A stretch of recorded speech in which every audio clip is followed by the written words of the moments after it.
রাজনৈতিক দলগুলোর সাথে ধারাবাহিক আলোচনা না করায় অন্তর্বর্তী সরকার সংকটে পড়ছে বলে মন্তব্য করেছেন বিএনপি মহাসচিব মির্জা ফখরুল ইসলাম আলমগীর।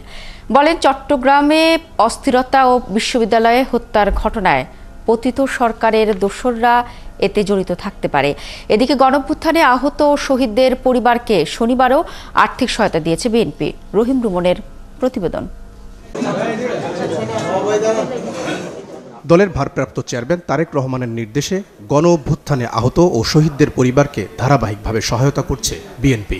তারই অংশ হিসেবে সকালে গুলশানে আন্দোলনে আহত ও শহীদদের 50 জনের পরিবারকে 20 লাখ টাকার আর্থিক সহায়তা দেওয়া হয়। এইসব নিরীহ মানুষকে যারা অন্যায়ভাবে খুন করেছে, আহত করেছে, তাদের শাস্তি হওয়া উচিত, বিচারের মাধ্যমে শাস্তি হওয়া উচিত।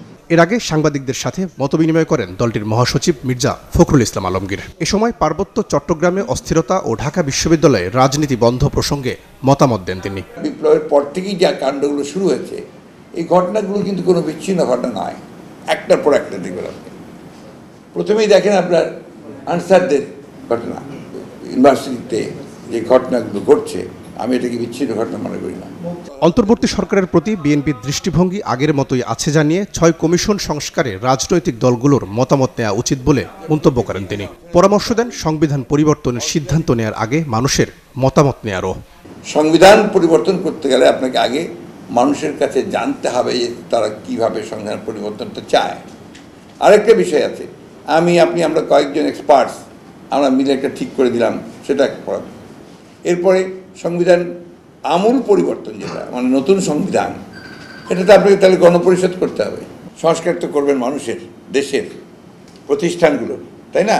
তো সেই প্রতিষ্ঠানগুলোকে মানুষ কীভাবে দেখতে চায়, সেইগুলোর জন্য তো আপনার উচিত ছিল, আমি এটা মনে করি, যে আগে রাজনীতিবিদদের সঙ্গে কথা বলা, তাদের কাছ থেকে প্রস্তাব চাওয়া, সেই প্রস্তাবগুলো নিয়ে তারা যারা এক্সপার্টস আছেন, এরা অত্যন্ত ভালো সিলেকশন হয়েছে, আমি বলবো, যাদেরকে দায়িত্ব দিয়েছেন, তাদেরকে এইগুলো নিয়ে ওনাদের প্রস্তাব যে আগে ওরা সংস্কার তৈরি করবে, হ্যাঁ, প্রস্তাব নিয়ে তারপর তারা পলিটিক্যাল পার্টিগুলোর সঙ্গে কথা বলবে, তারপর আবার করবে। That will take a long time. এটা একটা আছে। দুটো হচ্ছে যে আপনি প্রথমেই কিন্তু জনগণ থেকে বিচ্ছিন্ন হচ্ছেন।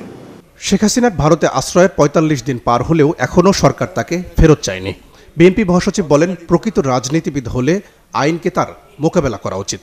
উনি যদি সত্যিকার অর্থেই রাজনীতিবিদ হন, ওনার উচিত হবে নিজে এসে আপনার এখানে ফেস করা এই সমস্ত অ্যাকুজিশনগুলোকে, যেটা আমার নেত্রী করেছেন।